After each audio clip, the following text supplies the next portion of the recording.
দেশ থেকে অর্থ পাচারের অন্যতম মাধ্যম হয়ে উঠেছে অনলাইন জুয়া। সেই সাথে বেড়েই চলেছে মোবাইল ব্যাংকিং অ্যাপ দিয়ে হুন্ডি ব্যবসা।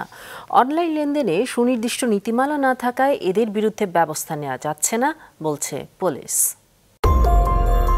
সামাজিক যোগাযোগ মাধ্যম ফেসবুক স্ক্রল করলে বিভিন্ন সেলিব্রিটির ছবি দিয়ে অনলাইন জুয়ার বিজ্ঞাপন চোখে পড়ে। আবার মোবাইল ব্যাংকিং অ্যাপস দিয়েও চলে হুন্ডি ব্যবসা। প্রায় ৬০০ মানুষের উপর জরিপ চালিয়ে সিআইডি বলছে এই অবৈধ কার্যক্রমের মাধ্যমে কোটি কোটি টাকা পাচার হয়ে যাচ্ছে। অনলাইন বেস যে গ্যাম্বলিংগুলি হচ্ছে, এই গ্যাম্বলিংয়ের মাধ্যমে মানি ট্রান্সফার হচ্ছে, that is illegal. Online base যে মানি ট্রানজ্যাকশন হচ্ছে, that is also illegal. Gambling আইনটি জরুরি ভিত্তিতে পার্লামেন্টে নিয়ে আইনে পরিণত করে আমাদের কাছে দেওয়া, যাতে আমরা জরুরি ইমপ্লিমেন্ট করতে পারি।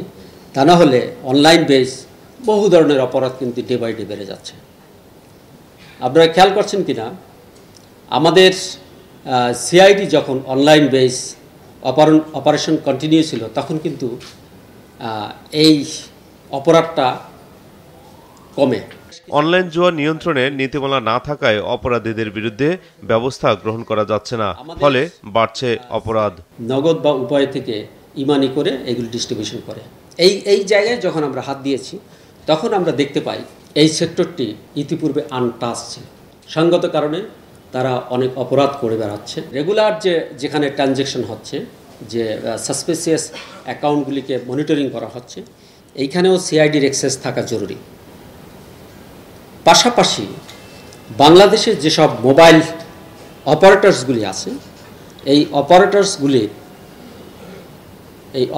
অপারেটরসগুলিকে আইনের আওতায় নিয়ে আসা খুবই জরুরি। কারণ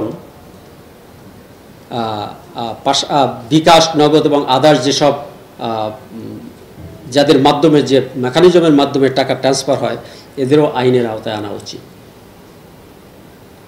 আমরা কি দেখি? আমরা দেখি এজেন্ট, ডিস্ট্রিবিউশন হাউস এবং আদার্স অথরিটি মিনস বিকাশ হোক, নগদ হোক, উপায় হোক, এদের কিন্তু ডিরেক্টলি আর ইনডাইরেক্টলি কনাইভেন্স আমরা দেখতে পাচ্ছি। কারণ এই ইমানি যখন করা হয়, ইমানি একটা ডিস্ট্রিবিউশন হাউস যে পরিমাণ টাকা নগদে বা উপায়কে বা বিকাশে প্রেরণ করে, এই টাকার সোর্স এটা কিন্তু তারা কখনো দেখে না। কালো টাকার লেনদেন করতে বাংলাদেশ ব্যাংকের ড্যাশবোর্ডে পর্যবেক্ষণের ক্ষমতা থাকা প্রয়োজন বলেও জানান এই পুলিশ কর্মকর্তা। অপারেটরসগুলি। মাহমুদুল হাসান, মাছরাঙা সংবাদ, ঢাকা।